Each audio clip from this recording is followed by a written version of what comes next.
So, welcome everybody. I'm back. I never went away. It's, the initially after the surgery, I couldn't even get to this room. It was difficult, because I had to kind of learn to walk and navigate myself again. And then it's been almost 3 months, not quite yet 3 months, but then towards the end, it was like not having the energy to do it. So, yeah. And my physical therapist reminded me yesterday when I was trying to do certain things. Well, they took a part of your body out and put some metal in. So, maybe that's why there's something going on, some difficulty. So, yeah, but it's very good.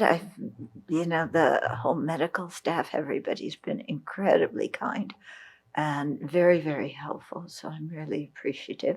And like I said in one of the BBCs, I feel if people are putting themselves out to help me, then I have to follow their instructions. And so trying to do what the surgeon said and trying to do what the PT said. And you know what? When you follow the expert's advice, it works. I know many people in the country don't believe that, but my experience has been that it actually works, to our own benefit. So we're going to continue from chapter 4 about conscientiousness. We're in the middle of that chapter. I really appreciate Venerable Chodron stepping in for me while I was gone and, reviewing everything and then also teaching the Bodhisattva vow, because I think that's really helpful to everybody. Again, most of you probably have the Bodhisattva vow, so very good to, review it. And it really points out, more specifically how Bodhisattva wannabes, which is what we are, try to act. So it sets out, what the precepts do is it really sets out a model of behavior that we can try and follow, rather than just say, well, I'm working for the benefit of all sentient beings. What do I do? Yeah, it's like sets it out. Okay, well, make sure you don't do this and you do the opposite. And, and I think that's very helpful for giving us some direction in our practice. So we'll take up from that and let's generate our motivation.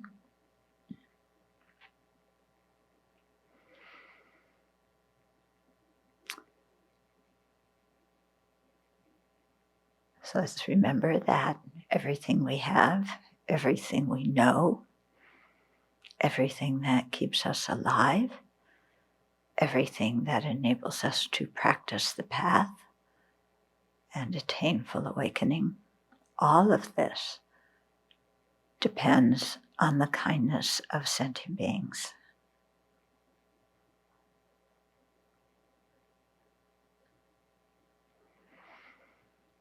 So we shouldn't look down on sentient beings. Yeah, we should respect them. We must respect them. And at the same time realize that they're overpowered by afflictions. So we have to hold those two things together. Yeah, yes, they're overpowered by afflictions, but we owe everything to them. We can't survive without them. So when we generate bodhicitta, we're not having pity on others. We're not thinking that we're superior and looking at them with a condescending attitude.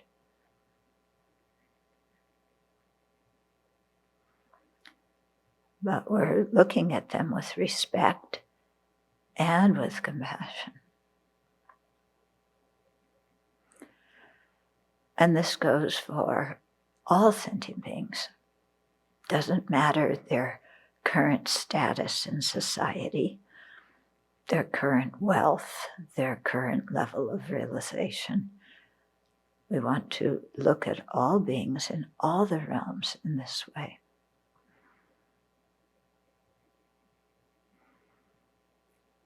If we say, well, how are beings in the lower realms benefiting me? Why should I respect them?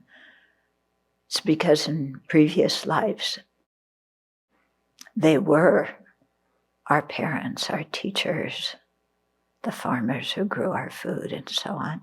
And in future lives, they will be that again. So don't look at sentient beings as being only defined by their present body and their present mental state. Think of them in a very expansive way. They've been everything in samsara, and someday they will also become Buddhas.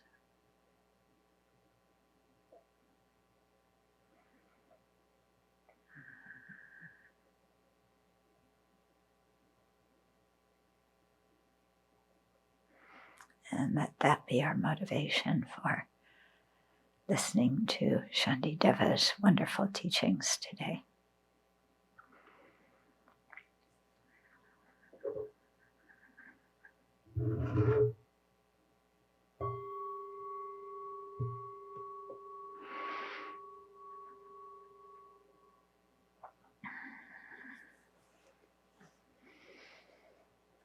So last week, I think it was, I got an email from a monk that I haven't heard from for many years, that I don't know very well. But, he wanted to check on something, but he started out the email, saying that his mom had had a hip surgery and, kind of like that. And then he said, it's very difficult to find people who really kind of care about you after, in situations. And he just made that part as a casual remark. And I wrote back to him and I said, I don't agree with that. Everywhere I look, I see kindness. Yeah. And I think this is really the beauty of the thought training teachings, is to help turn our mind around so that we see kindness. And even when we see difficult situations and we see people doing negative actions, we can turn that and see it as, okay, I'm in this situation because of my karma, and this person's, the difficulties that they're bringing to me and to others, this is helping me purify that karma. It's also helping me develop my inner strength and to practice the Dharma, and especially to develop fortitude and compassion. Because without this person or these people doing what they're doing, I would, just be totally complacent and I would never generate compassion or stretch my mind to include so many sentient beings. Yeah. So if we train our mind to think like that, then, even the people who we see, who we normally see as thinking or doing harmful things, they become really our Dharma teachers who are giving us a chance to purify and a chance to practice. Yeah? And that certainly beats an attitude of waking up in the morning and thinking, oh, there's all these incredible idiots around. Why am I living in this society with people who are like that? And, just complaining about them, wishing them ill. It certainly beats having that kind of attitude, doesn't it? Because where do you get when you hold resentment and you complain and you feel sorry for yourself? Where does that get us? it gets us in a hole, doesn't it? Yeah. And we dug it ourselves. So, yeah, this is, we have to see how that mechanism works in our mind and then change it. And that totally changes our attitude about life. Okay. It doesn't mean we whitewash everything. Yeah. We can see things more clearly, in fact, but emotionally we don't react to everything with disdain and contempt and complaints. Okay. So this is our job as Dharma practitioners. This is what we signed up for when we ordained. If you don't want to do this, then check again, check up, But this is, the wisdom side of us saw this at one point in our lives, and we signed up for it. Yeah. So if you forget it, come back to what you knew at one point in your life. That's why I recommend that when people, when you have a very strong feeling for the Dharma or for ordination or whatever, write it down why you feel this way, so that if your mind ever goes south, you can come back and say, no, I didn't make a stupid decision. This is how I actually saw with my wisdom mind. Yeah, when I was seeing things clearly. So, wake up, kiddo, and come back to what you know in your heart is true, instead of following, the negative mind that just wants to, say, bleh. Yeah. Okay. So,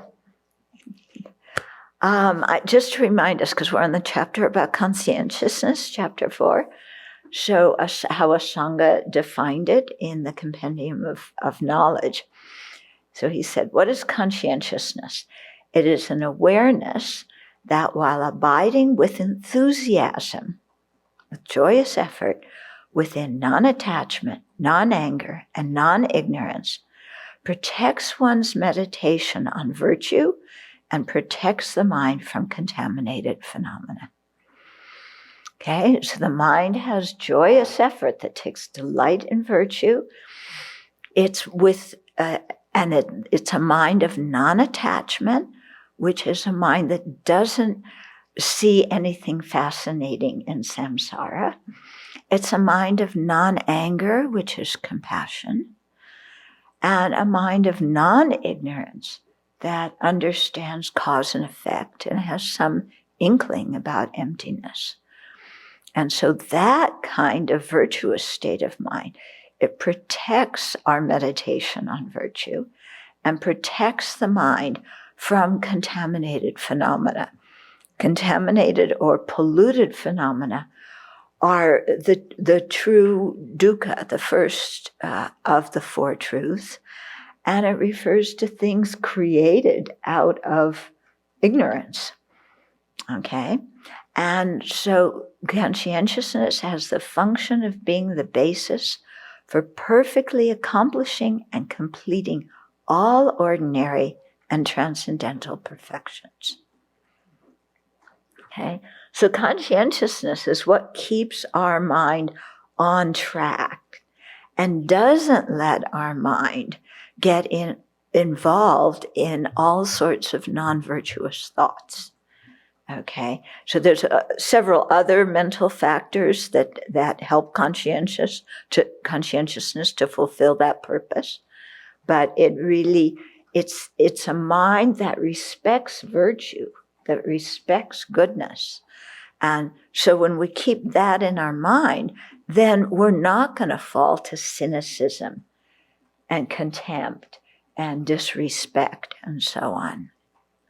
Okay. So that's important to remember.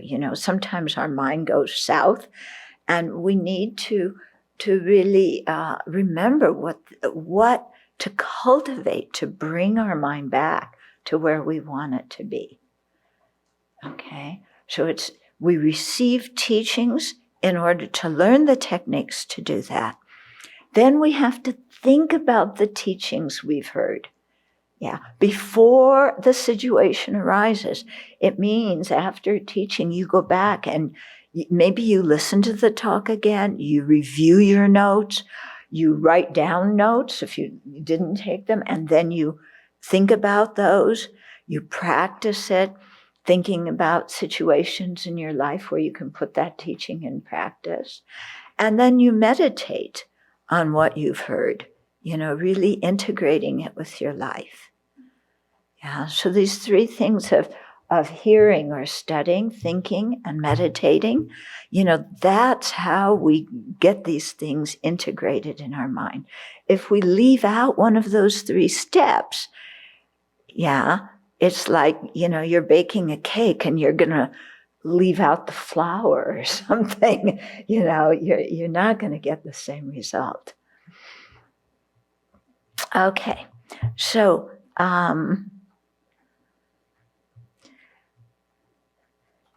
the chapter starts off, talking about the disadvantages of reneging on our bodhicitta.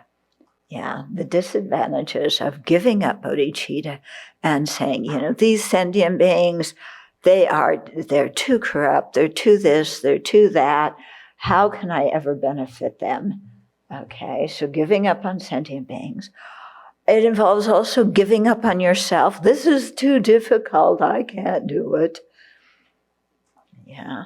Or thinking, enlightenment, that's just, that's fantasy.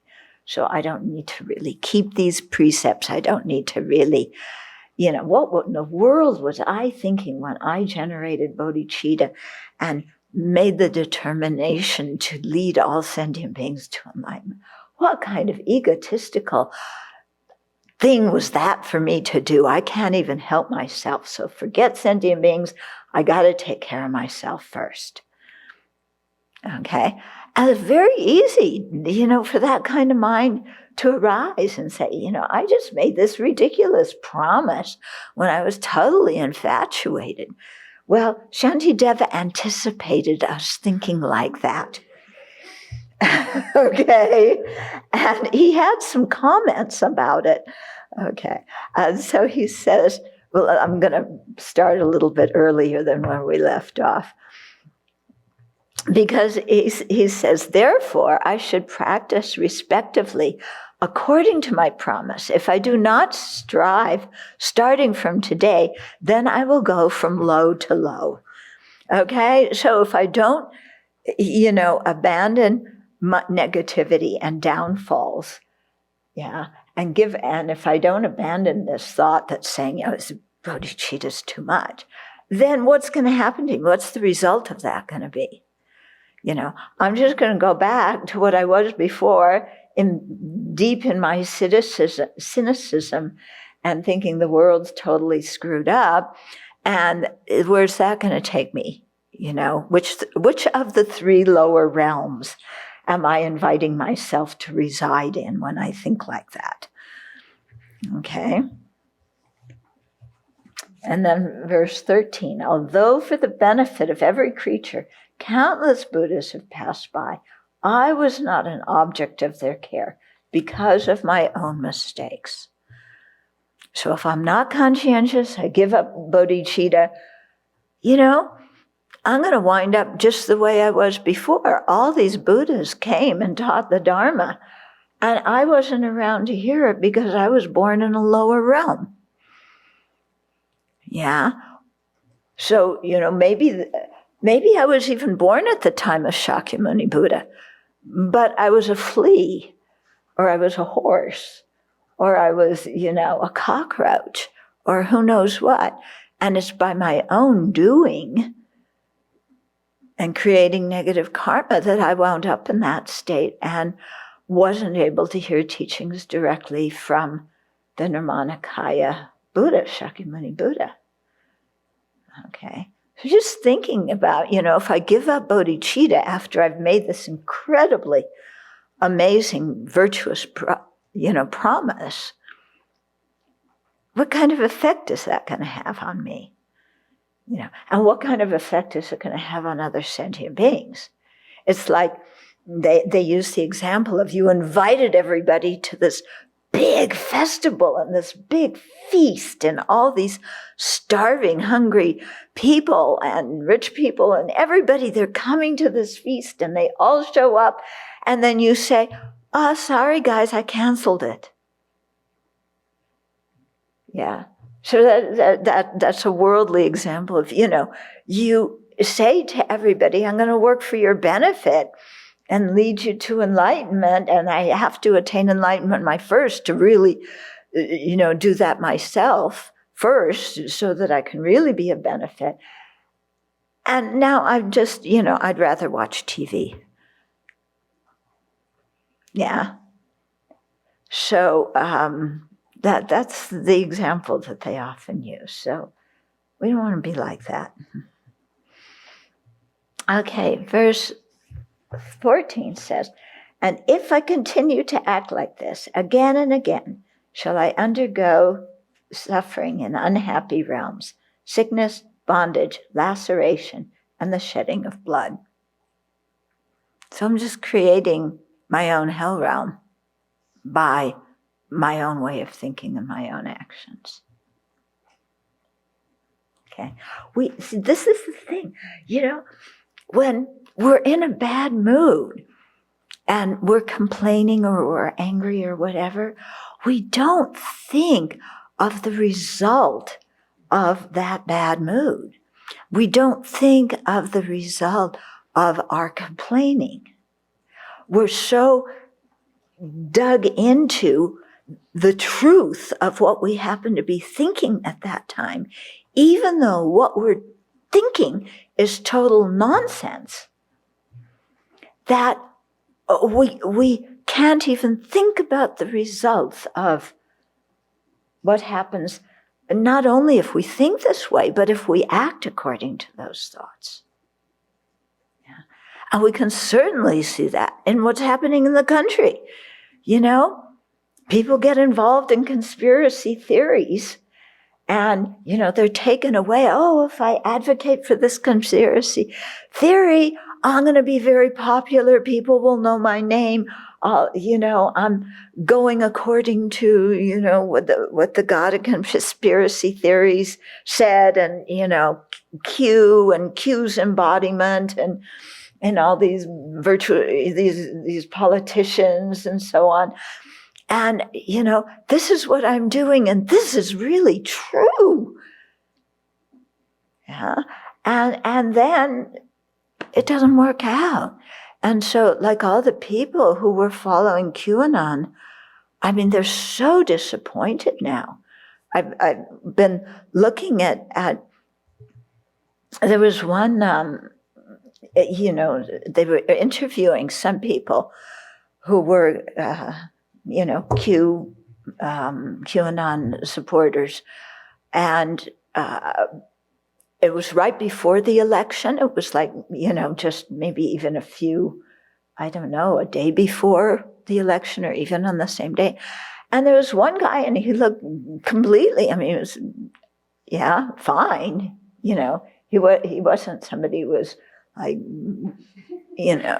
like this. And the reporter was saying, "Well, the inauguration is going to occur. I think it was like even later this day. And, you're a QAnon follower. What do you think?" And he was saying, "Well, I think something's going to happen, and Trump will be inaugurated as our next president." And this was hours before the inauguration. And like something will happen. Trump is supposed to declare military law. And then he will be inaugurated, and all Q's prophecies will come true, and there's going to be this separation of good people and bad people, and all these other bad people are going to be executed, and on and on and on. And he said, "I know it sounds crazy, but I really think this is what's going to happen." And then it didn't happen. And, then you listen there was a thing in the New York Times about somebody who listened in at a QAnon chat room, before and after the election. And before, the people were so sure, these prophecies were going to happen. And then afterwards, they were lost, because they never considered beforehand, what if I think the results are going to be aren't what the results isn't what happens. And they probably never thought about, even if military law is declared and executions happen, they're thinking, I won't be the people executed. But how do they know that? I mean, whenever you have an authoritarian government, you look at what Stalin did, and he executed his own people. Yeah, if you people who followed Stalin for many years were later, executed. So I'm just using that as an example that, maybe you can relate to. But the point is, when our mind is overwhelmed with afflictions, we don't stop and think, what is the result of thinking this way? What is the result of acting according to these ideas? So when we're really mad at somebody, or when our mind's totally filled with greed and desire, we don't think about what the result is. And then we wind up in a mess in our lives. Yeah. And you can kind of see this very often in people, as they grow older. There's this heaviness in their lives. Yeah. That's happened. And, we all make mistakes. I think we have to go back and own our mistakes and learn from our mistakes. And that dispels that heaviness. Okay. But if we don't do that, we're just involved in digging our own ditch. Okay.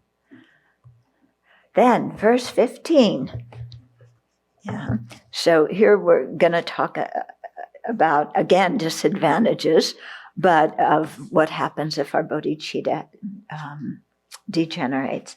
So it says, if the rising of the Tathagata, faith, the attainment of a human body, and my being fit to cultivate virtue are scarce, when will they be one again?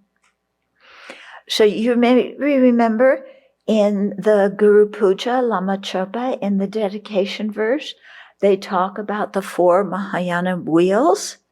So these are those 4, okay? So the 4 kind of conditions that help us to be able to practice the Mahayana path. And so the arising of the Tathagata, having a Buddha in our universe at one time who taught, and then the lineage of those teachings still exist, and people who practice them exist, so that I can learn the teachings, but also practice them together with other people. That's really important. What we find, what we're hearing from people who write to us, is that the discussion groups that we have when we have courses, that people really love them because it's an opportunity to share the Dharma and practice together with other people. Yeah, it's one thing to meditate and get in touch with things inside yourself. It's another thing to actually discuss the Dharma with other people, and that feeling of support that you get, and new ideas that come to your mind when you listen to others. Okay, so the continuity of the teachings, and the fact that the Buddha was here. Okay, then the second of the 4 Mahayana wheels is faith.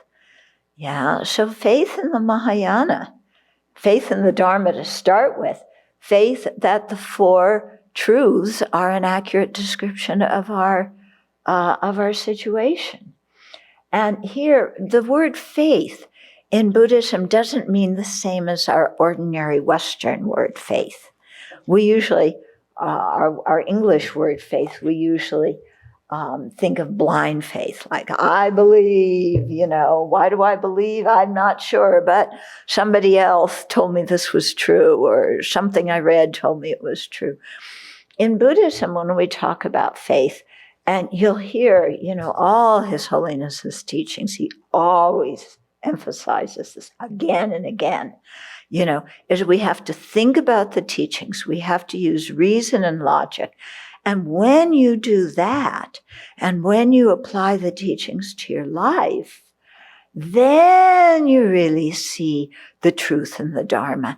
And the faith that comes from understanding is totally different. It's a confidence that arises. It's totally different than I believe because this book said so, or I believe because my teacher said so, or I believe because if I don't believe, I'm going to hell.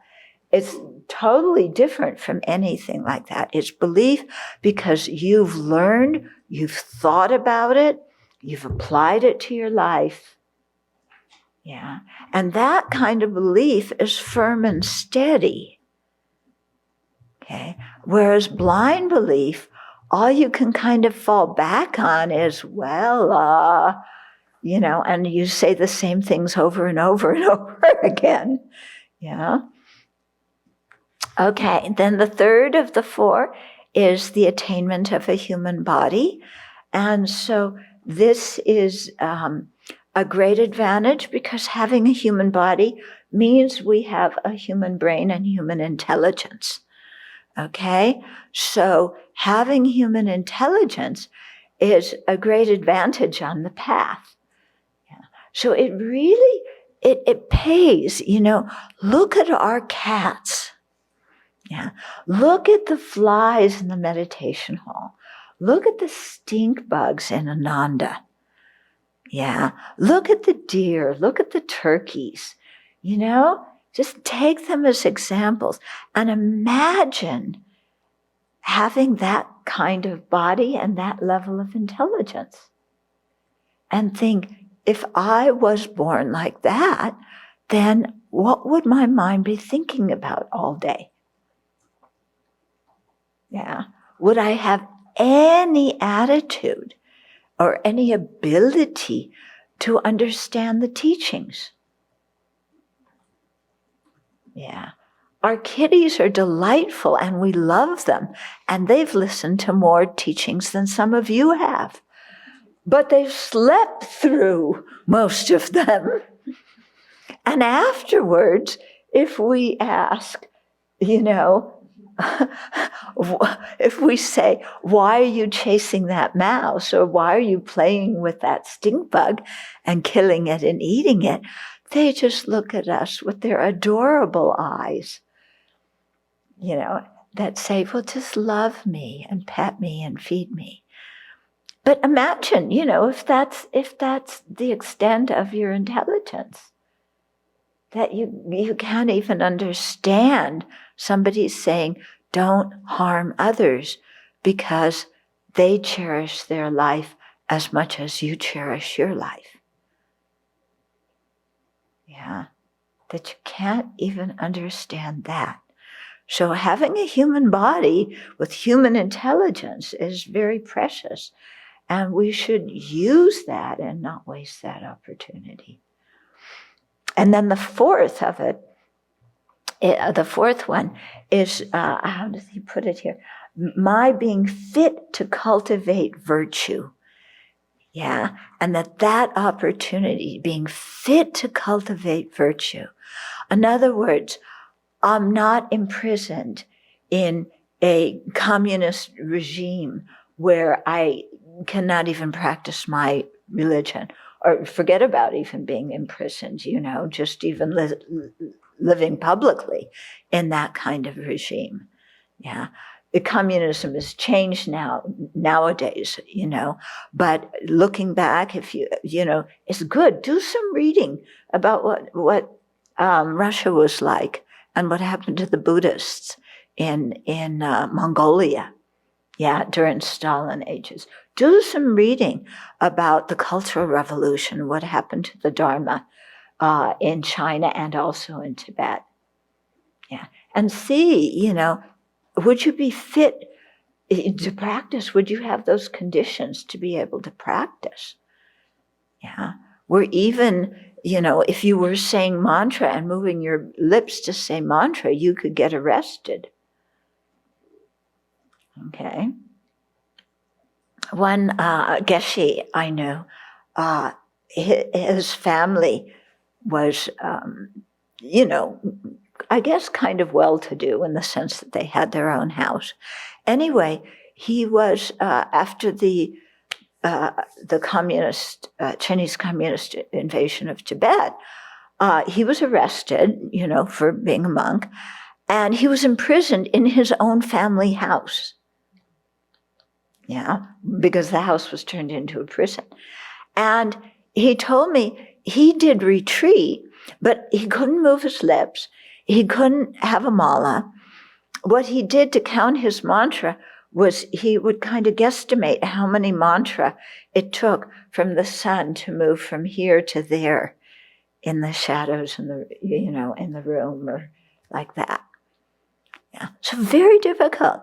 Yeah, and they would sometimes write notes back and forth. Somebody had a Dharma question, or they would whisper, but they had to do it very secretively and destroy the notes afterwards because, Buddhism was completely, forbidden.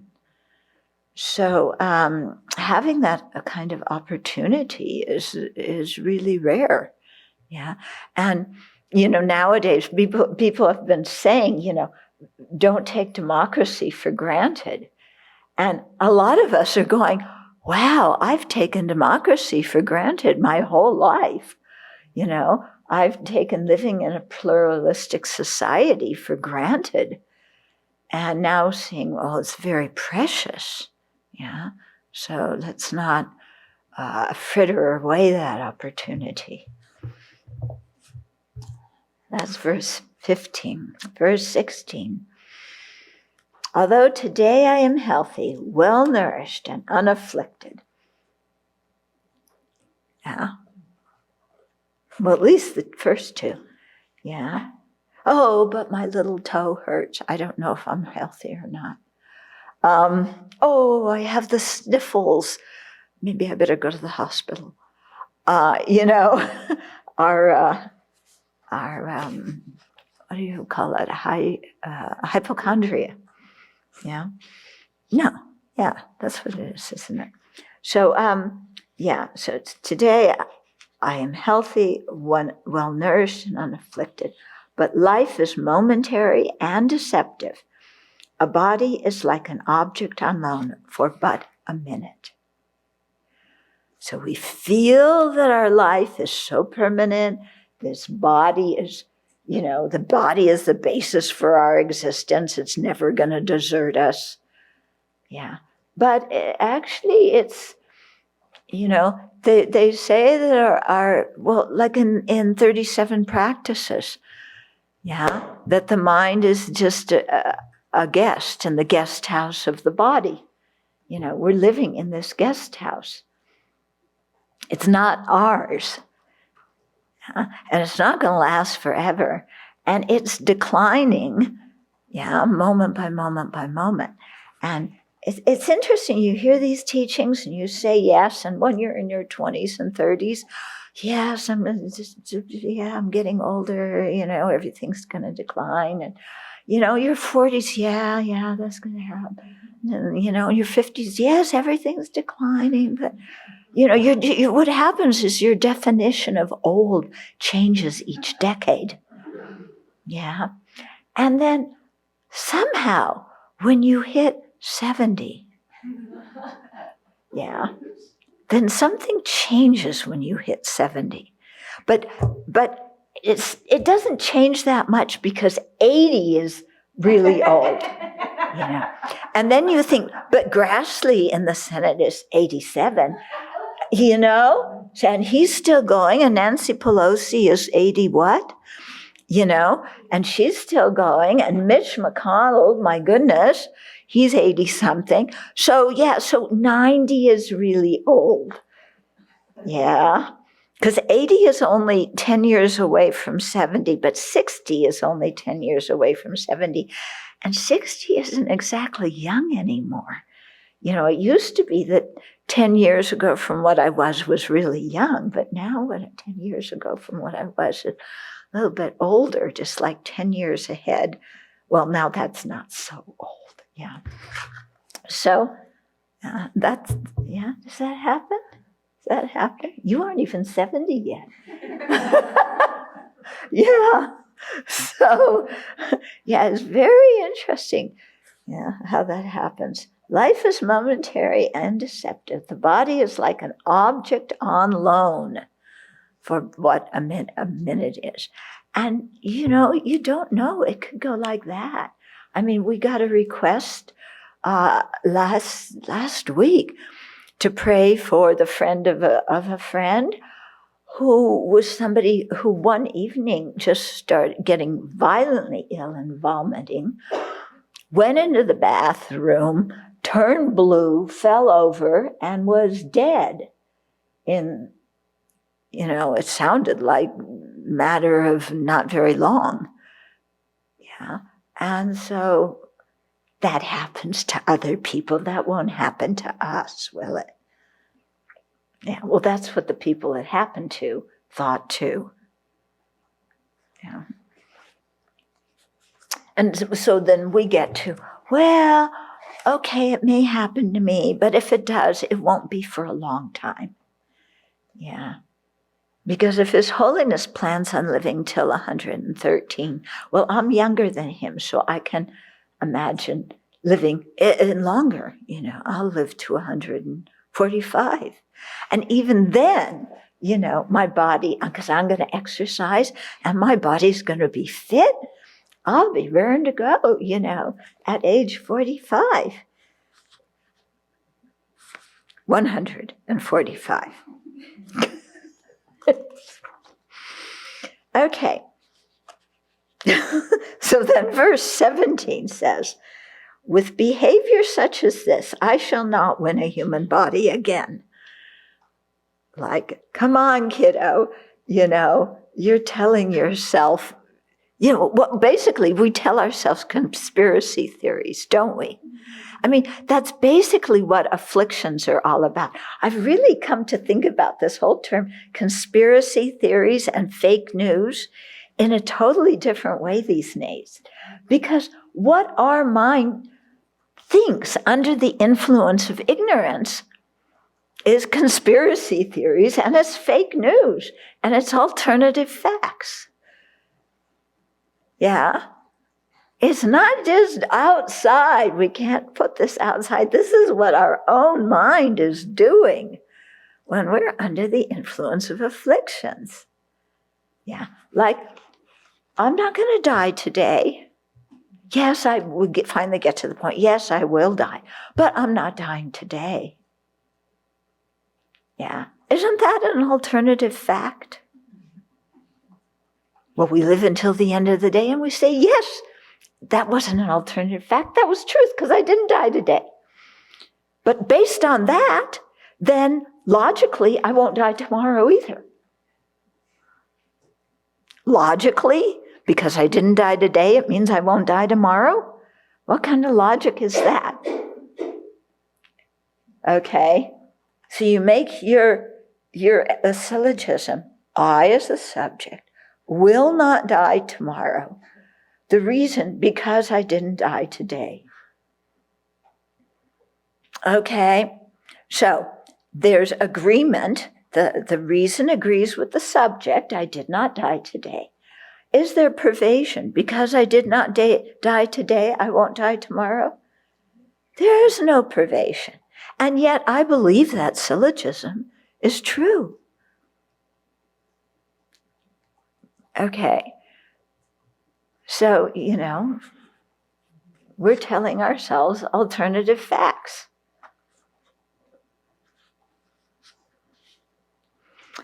Okay. So the body is like an object on loan for but a minute. 17. Okay, we got through 17. I shall not win a human body again. And if this human form is not attained, there will be solely wrongdoing and no virtue.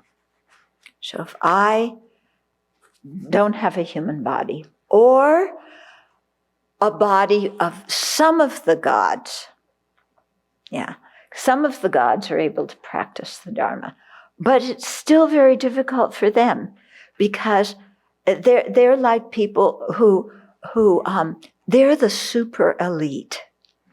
Okay? The gods are the 1% in samsara, the 1%ers who live in this life of luxury and extravagance. And when you have that kind of life, you never think of suffering. And that's the disadvantage of being born in the God realm. You don't have great suffering, so that's good. But you don't have enough suffering that makes you interested in the Dharma. So you get spaced out and you think, that you're, I used to say Beverly Hills. Now I have to say South Florida. Your South Florida life is going to, last forever. And it's not. Yeah. Okay. I grew up in California, so Beverly Hills. Oh, but now even in California, it's San Francisco, not Beverly Hills. But people are moving out of San Francisco lately. Uh-oh. Maybe they're moving to South Florida. Actually, some of them are moving to places like Idaho, Washington, Utah. Maybe they should move to South Dakota. It would really help that state. Yeah. Okay. Then 18. If, when I have the chance to live a wholesome life, my actions are not wholesome, then what shall I be able to do when confused by the misery of the lower realms? Okay, so this is a question. We have to ask ourselves, and this is why I love Shantideva, because he's talking to himself. Yeah, in this book, he's talking to himself. And so that means I have to talk to myself in that same way. Okay, so if when I have the chance to live a wholesome life, my goodness, I have an incredible rebirth. My actions are not wholesome because I'm competing with other people and I'm jealous and I'm arrogant and, I'm angry and I have a chip on my shoulder and I want to get even and, and life's not fair. Yeah, which means I don't get everything I want. Yeah, isn't that's a new definition of unfairness. It means I don't get what I want. Okay, so I have this whole opportunity and my actions are not wholesome. Then what am I going to be able to do when I'm born in the lower realms without a human intelligence and I can't think clearly?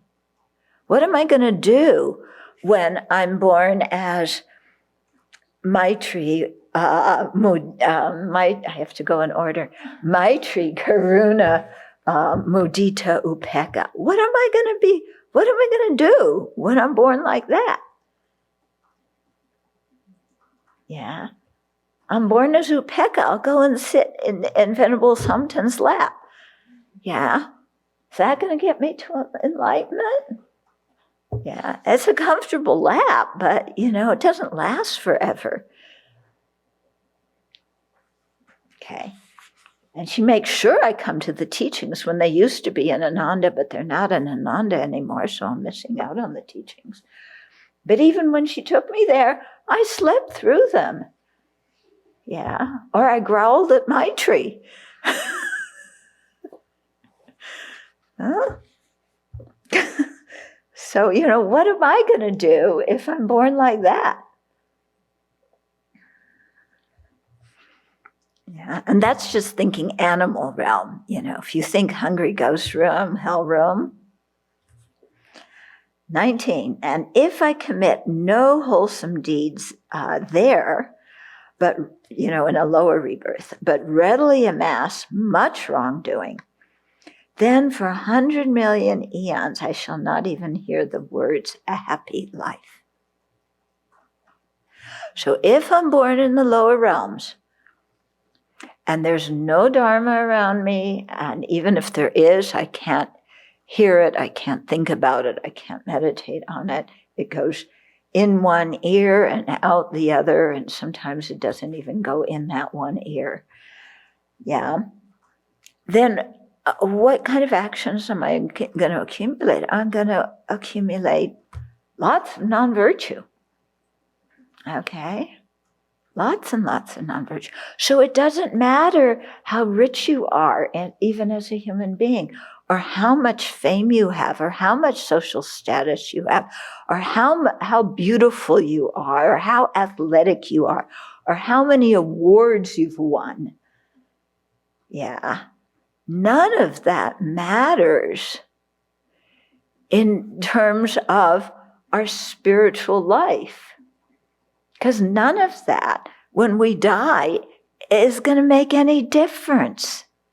What's going to make a difference is what we were thinking and feeling and saying and doing when we got all those things. That's what makes the difference.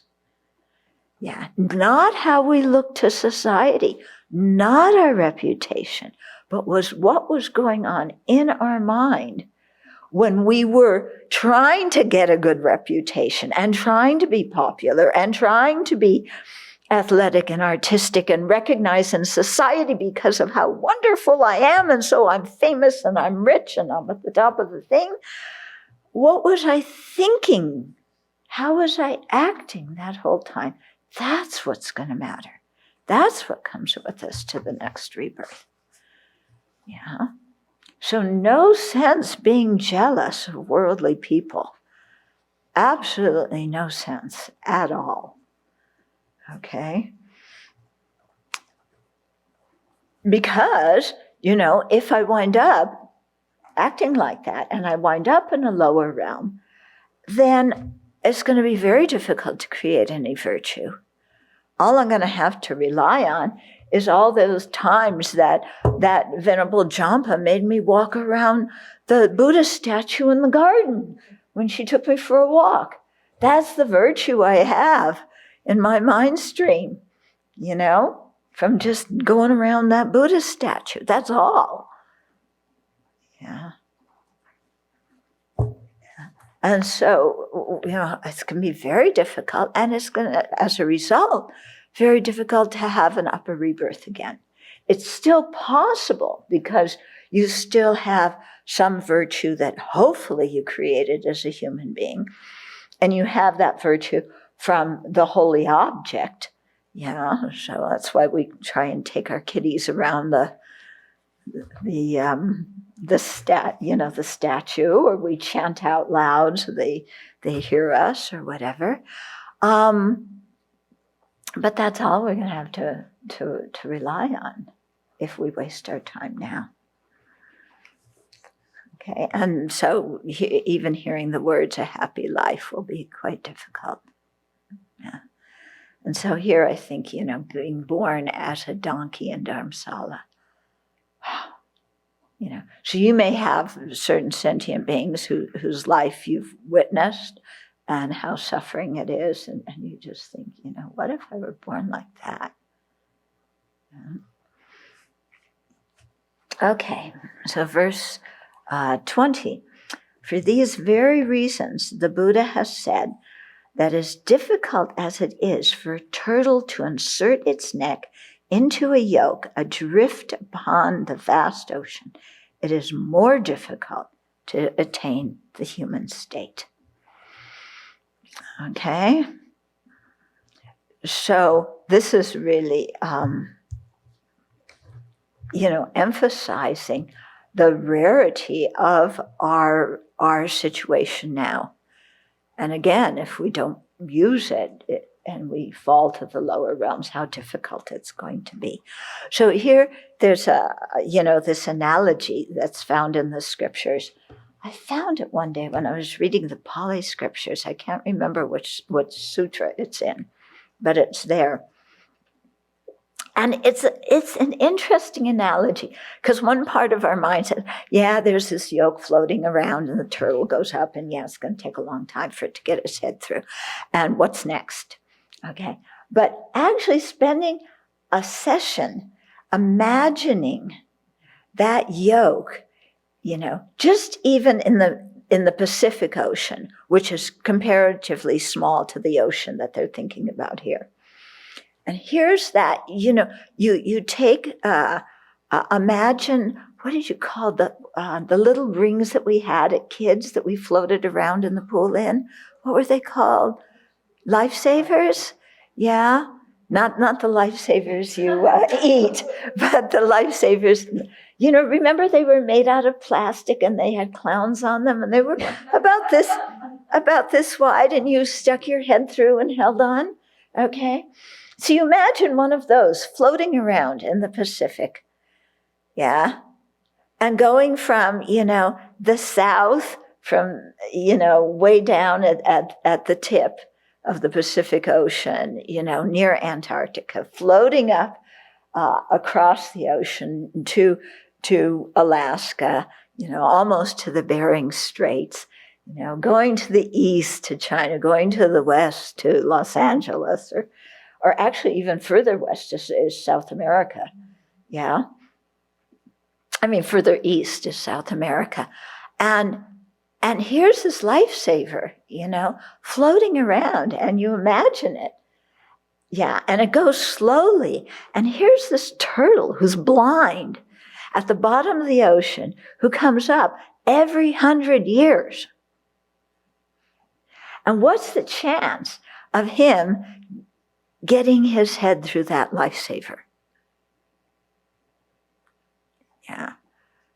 When, spend a session imagining, and the light, the lifesaver's going here, and, he's far away, and then the lifesaver's there, and the turtle's in the other direction. And then finally they get close to each other, but they're still a mile apart, which is nothing in the middle of the Pacific Ocean.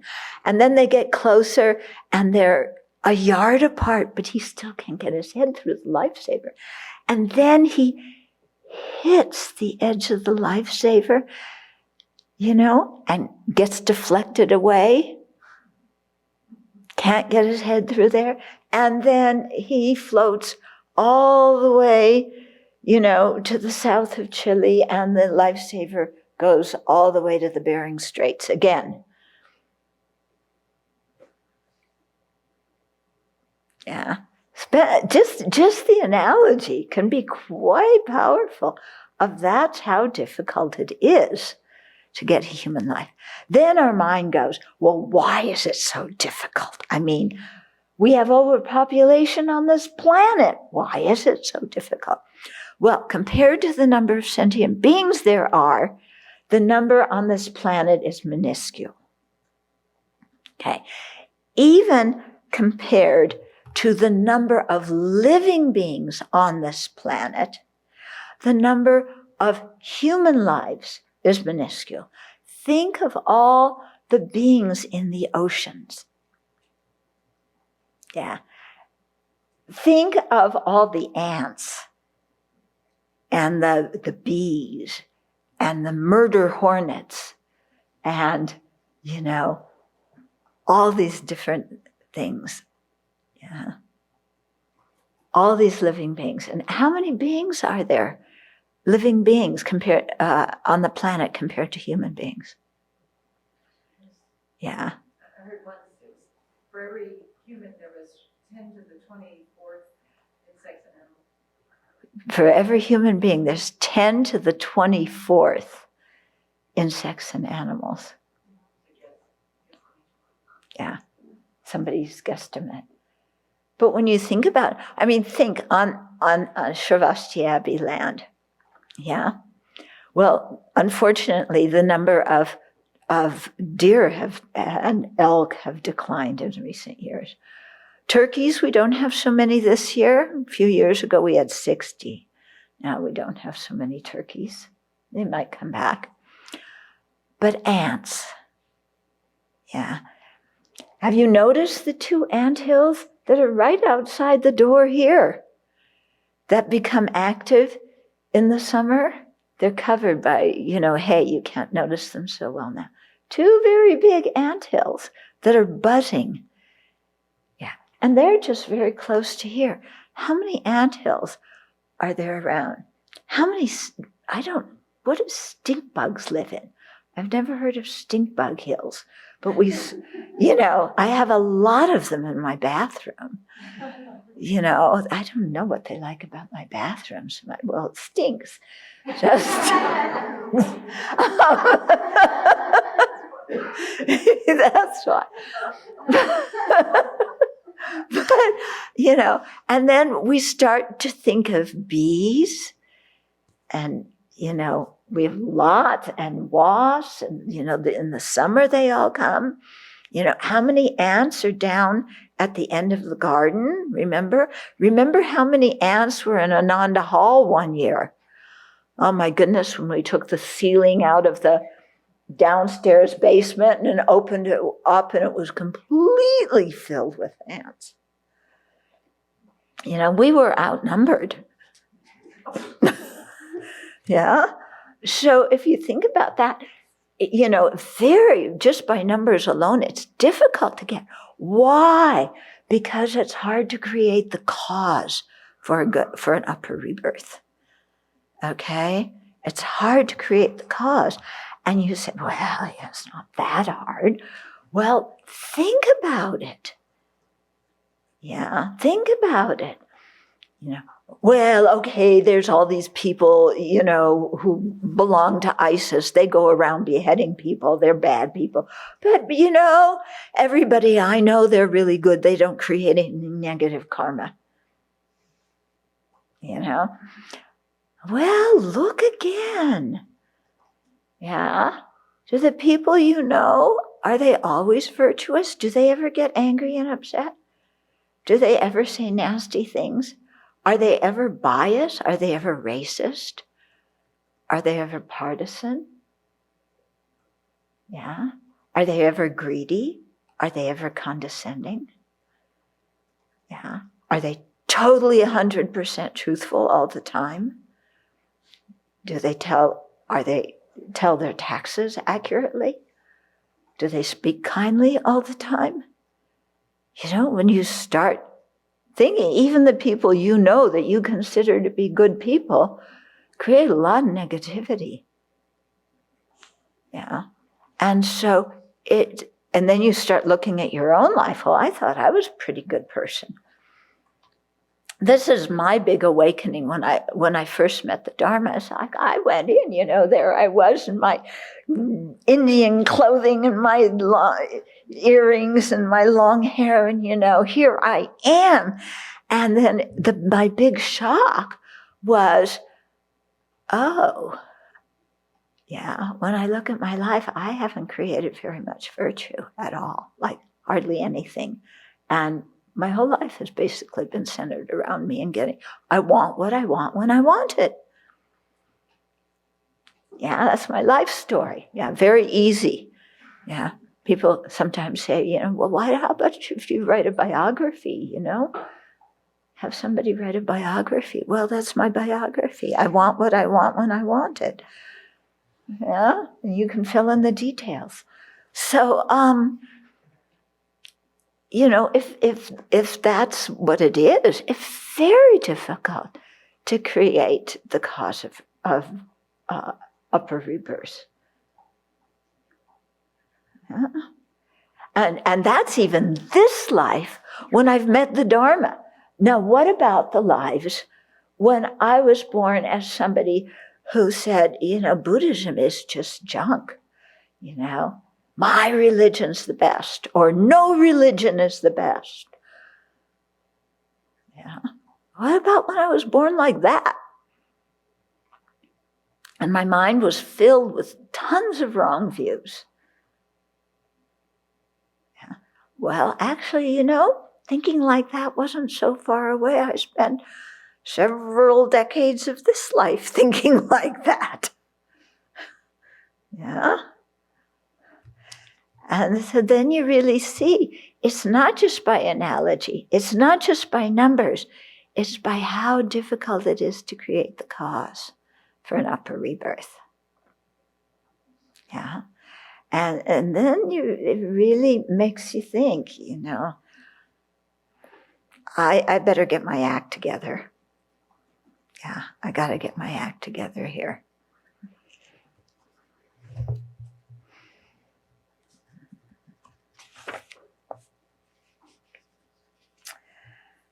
Say for verse 20. For these very reasons, the Buddha has said that as difficult as it, I already read that one.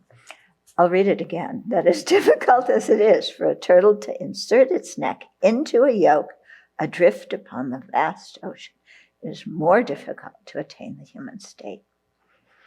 If even by the transgression of one instant, an eon may be spent in the deepest hell, then because of the transgressions I have gathered since beginningless time, what need to mention my not going to a happy realm?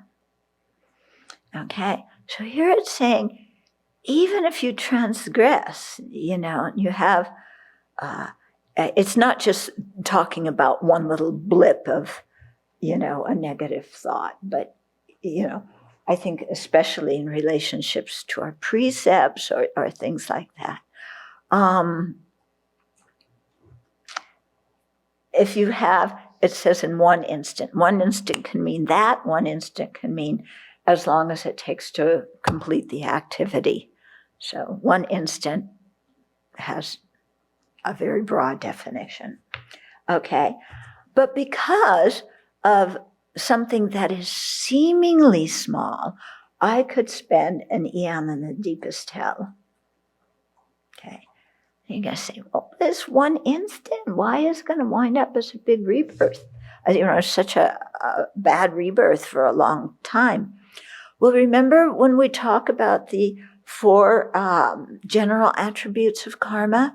One is that it increases. Yeah. So and they give the example there of a huge tree grows from a small seed. Yeah. So look outside. We have some pretty big trees.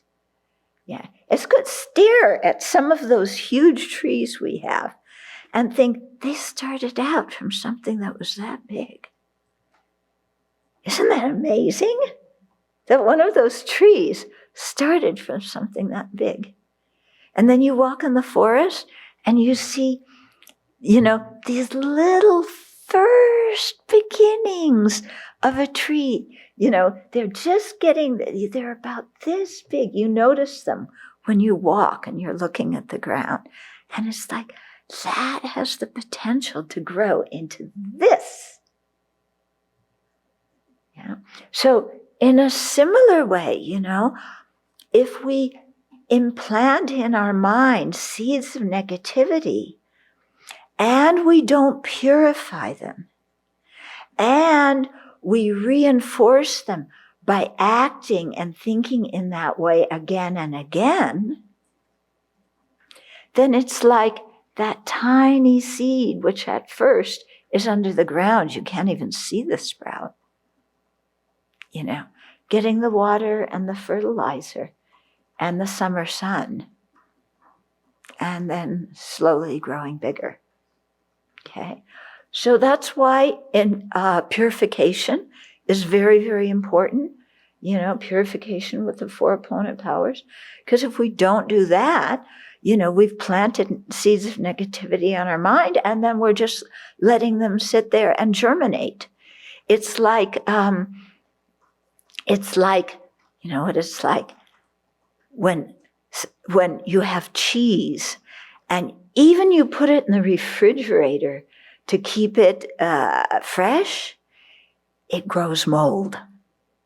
You keep your cheese in the refrigerator long enough. Yogurt, yeah, cream cheese, cottage cheese, you keep it in the refrigerator long enough, even though that's supposed to preserve it, it still goes mold, doesn't it? Yeah. And you just keep, you know, it's in the back of the refrigerator, you forget about it. And then one day you go clean out the refrigerator and you have something that's totally green. Have you ever had that happen to you? Yeah? You find that in the back of your refrigerator, totally green and kind of fuzzy.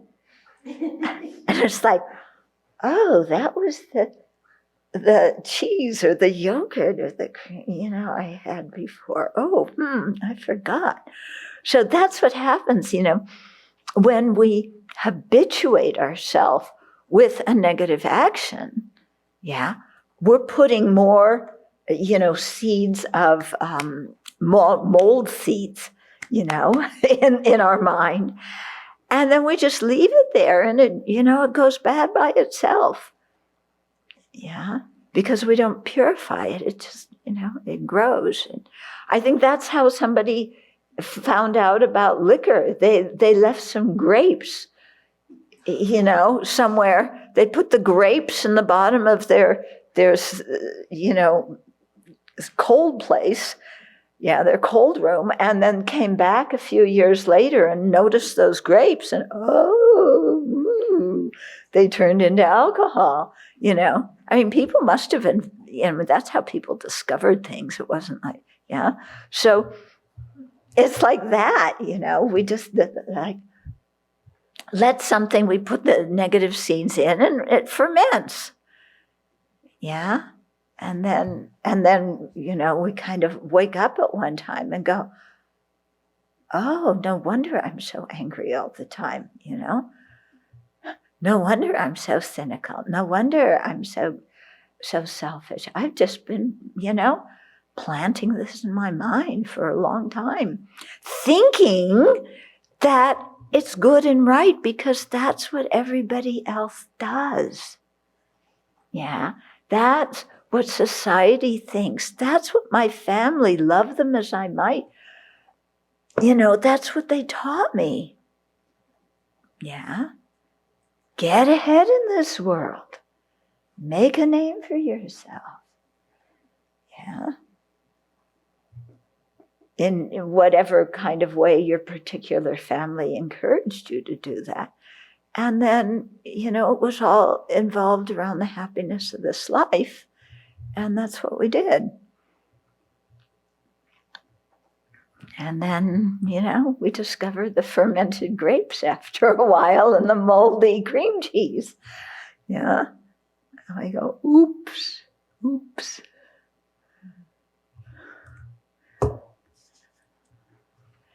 Okay.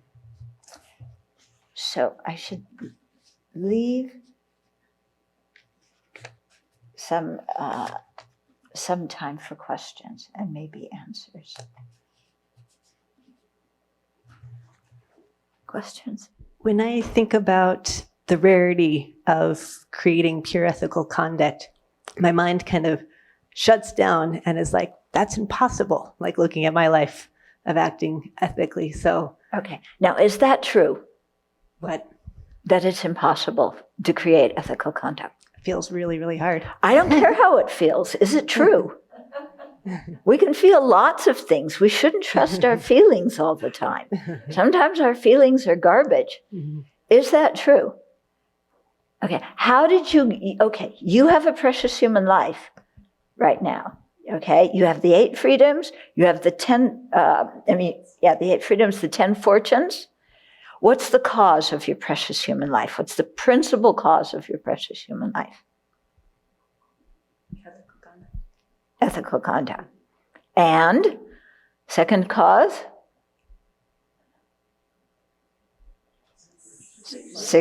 Practicing the 6 perfections. Third cause or condition, making dedication verses. Okay, so you have a precious life. Did you create those 3 causes sometime in the past? Yeah, did you? I can't hear you. Yes. Okay, so You created those in the past. Is it then impossible to create them?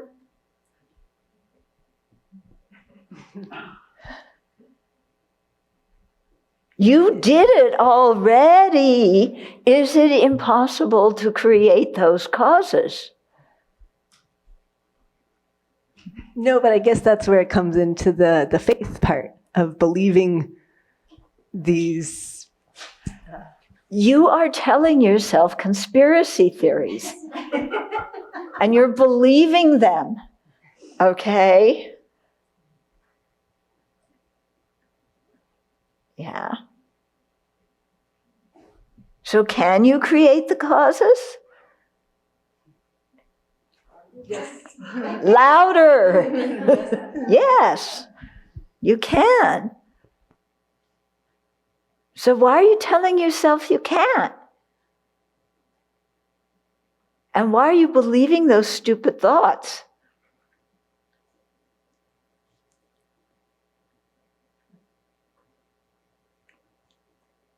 Okay, look where you are now. Look what you've accomplished. Don't put yourself down.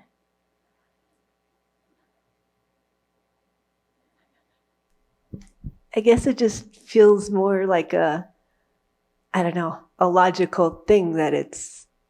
Is it logical? I guess, yeah. Again, I don't care if it feels logical. I want to know, is it logical? It's like you're hungry and you say, well, I feel like I'm full. Is feeling full going to solve your hunger? No, you have to eat. So feeling, I don't care. Is it logical? Yeah. Is what you're telling yourself logical?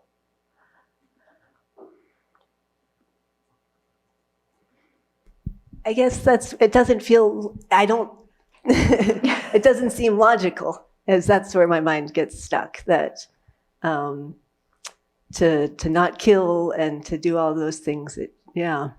What, it doesn't seem logical to not kill?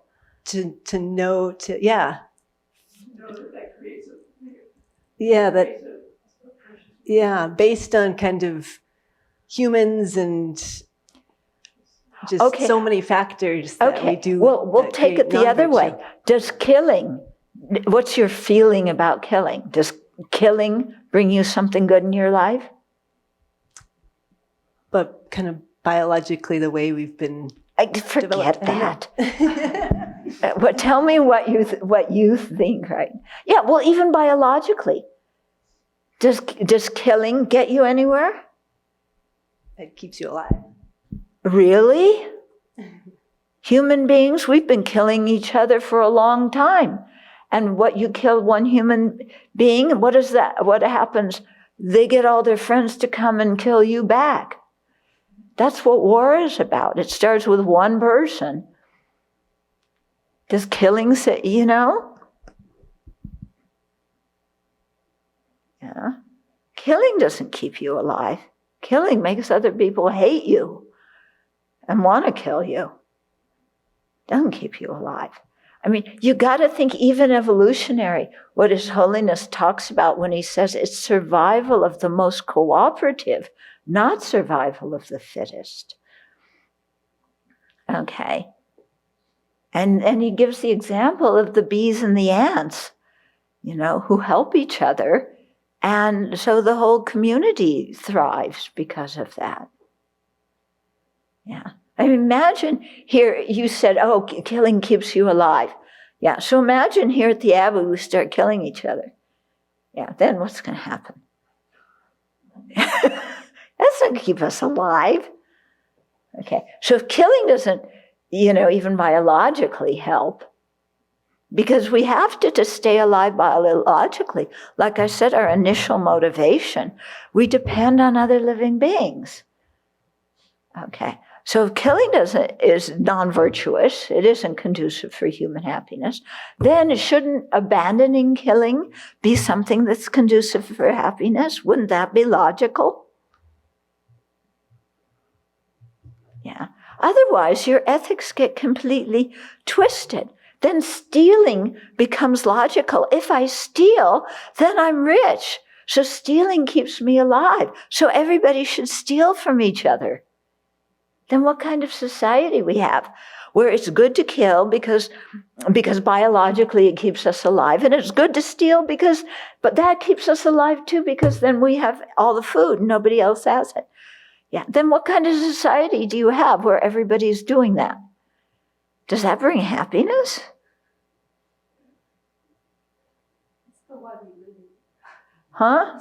What kind of society do we have? The one we live Yeah. Yeah. in. Kill and steal. Yeah. We kill and steal. And yeah, this is okay. So think about it, Think about what virtue is and what non-virtue is and what the result of it is. And stop telling yourself you can't do it and it's too hard and it's too high, because look at what you've gotten yourself now, and where you are now didn't come about by accident. It means you created the causes. Yeah, I didn't create the causes for your precious human life. You created them. Okay? So give yourself some credit and know that you did it once, you can do it again.